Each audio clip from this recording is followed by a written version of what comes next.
नमस्ते दोस्तों। तो आज हम पॉडकास्ट के एक और एपिसोड के साथ आप लोगों के सामने फिर से हाजिर हो गए हैं। तो आज शंकर जयकिशन जी के सफ़र को हम आगे बढ़ाते हुए ले जाएंगे। तो चलिए डॉक्टर साहब के पास चले चलते हैं।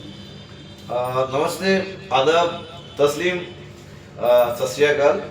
बहुत दिन बाद हम लौटे हैं पॉडकास्ट लेके। अभी मौसम चल रहा है हिंदुस्तान में, बाढ़ का मौसम। ये जो फरमाइश आया है, द फरमाइश was related to raag Bhupali. They I mean the listeners they wanted to us to sing a song of Shankar Jayakishan where they composed song on Rag Bhupali. And Rag Bhupali is very nostalgic. Rumi ji के लिए भी she had learned very strong classical music. I have been a beginner. लेकिन हमारे लिए भी याद है कि पहला जो रागा हम सीखे थे, that was भूपाली। जाना ना जाना ना जाना ना जाना ना बाजे पालिया, whatever. Coming back to this song नील गगन की छाँव में, this was a very iconic film of Amrapali that takes us to India's history 5,000 years back. Along with Baijanti Malaji playing the iconic role of Amrapali, Sunil Dutt Sahab had played the role of Ajatasattu. Now that was the film. Coming back to this particular song, obviously there are a number of instruments like pakhwaj that was being played over there. Instruments like drums. हम वो तो reciprocate नहीं कर सकते, but Rumi ji's voice that will speak today. Lata ji ने marvelous job over there. जो लोग ये कहते थे कि शंकर जयकिशन जी was most famous because they used to use a huge number of instruments. Amrapali was one of the films where they used only Eastern music. Eastern so-called instruments. Hardly any westernized so-called instruments were being used. I just tried to sing. I'm not brilliant.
मधुमाती जलन कर पाती है, यादों की नदी फिर आती है।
प्यासी अखियन को अखियों से मिलाने वाला है। जब बात हवा से बजते हैं हम चौक के राहें तकते हैं, दिल पंछी